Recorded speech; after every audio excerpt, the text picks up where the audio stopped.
అప్పుడల్లా కూడా happy Christmas అంటాం. ఎందుకంటే ఇది ఒక సంతోషకరమైన వార్త, ఇది ఒక శుభ వార్త ప్రజలందరికీ అంటున్నారు. ఈ రోజు నా స్వరము వింటున్న ప్రతి ఒక్కరికి కూడా ఒక సంతోషకరమైన వార్త క్రిస్మస్ తీసుకొని వచ్చిందంట.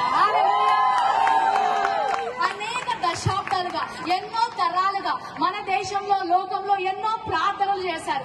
మన దగ్గర కూడా మనందరికీ తెలిసిన ఉపనిషత్తులోంచి అసతోమ సద్గమయ, తమసోమ జ్యోతిర్గమయ, మృత్యోమ అమృతంగమయ, ఓం శాంతి శాంతి శాంతి అని ఎన్నో దశాబ్దాలు పండితులు, వేద పండితులు ఎన్నో ప్రార్థనలు చేశారు. అంటే అసతోమ సద్గమయ, అసత్యంలో ఉన్నామయ్యా, సత్యంలోకి నడిపించండి. తమసోమ జ్యోతిర్గమయ, చీకట్లో ఉన్నామయ్యా, వెలుగులోకి నడిపించండి.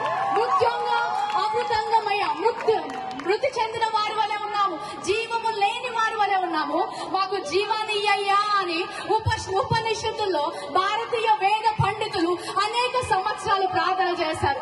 లోకమంతటిని కూడా వెలుగు కావాలని ప్రార్థన చేసింది. ఆ ప్రార్థనకు జవాబుగా పరలోక తండ్రి తన సొంత కుమారుడైన యేసు క్రీస్తును పంపించారు. ఒక కారణ జన్ముడు జన్మించాడు, ఒక లోక రక్షకుడు జన్మించాడు. ఆ ప్రార్థనకు జవాబుగా పరలోకము నుంచి అద్వితీయ కుమారుడు ఈ లోకానికి వచ్చాడు. హల్లెలూయా.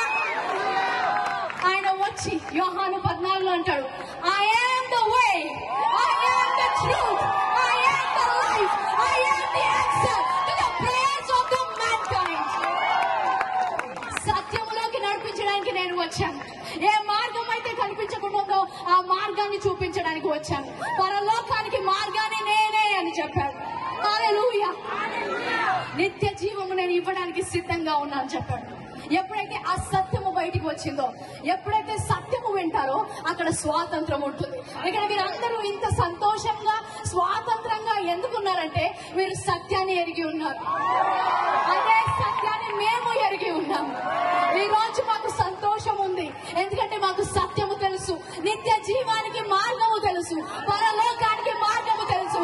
అది యేసుక్రీస్తు ఒక్కడే. హల్లెలూయా.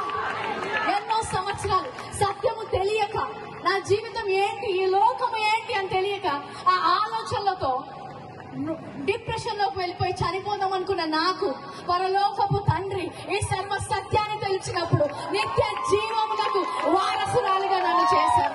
హల్లెలూయా. ఈ రోజు నా మాట వింటున్న ఎవరైనా సరే, నాకు సత్యము తెలుసుకోవాలని ఉంది, నా జీవితంలో ఆ స్వాతంత్రము కావాలి, నాకు పరలోకానికి మార్గము తెలియాలి. హల్లెలూయా. ఈ రోజు స్వాతంత్రము దేశానికి మాత్రమే కాదు, కానీ నా ప్రాణాత్మ దేహములకు కూడా స్వాతంత్రాన్ని ఇచ్చిన దేవుడు నేను కనుగొన్నాను. ఆ దేవుణ్ణి మీకు పరిచయం చేయాలనుకుంటాను. ఎవరైనా సరే నా స్వరము విన్నవారు, ప్రశ్న ఉన్నా, యేసుక్రీస్తు గురించి తెలుసుకోవాలి, ఈ సంతోషం ఏంటి, ఈ స్వాతంత్రం ఏంటి, అది నాకు కావాలి అన్నవారు దయచేసి స్టేజ్ పక్కన నా కుడి వైపుకి రావాలని కోరుకుంటాను. ఏ స్వాతంత్రము, ఏ సత్యం అయితే మేము పొందుకున్నామో అదే సత్యములో మీరు కూడా నడుచుదురుగాక. Father, I declare liberty in this place, freedom in this place. We break the bondage of the enemy in this place. We break the power of the enemy in this place. I break this ground for salvation in the name of Jesus. We thank you, Lord, that you have paid the price for everybody. ఇక్కడ నా స్వరము వింటున్న ప్రతి ఒక్కరి కోసము యేసు క్రీస్తును పంపి ప్రభా శిలువ మీద మరణించినందుకు వందనాలు. ఎంతమంది అయితే క్రీస్తును స్వీకరించడానికి సిద్ధంగా ఉన్నారు, వారి హృదయంలో ఈ రోజు ఒక విత్తనము నాటినందుకు వందనాలు. యేసు నామములో ఇక్కడ ఉన్న వారందరూ రక్షించబడుదురుగా.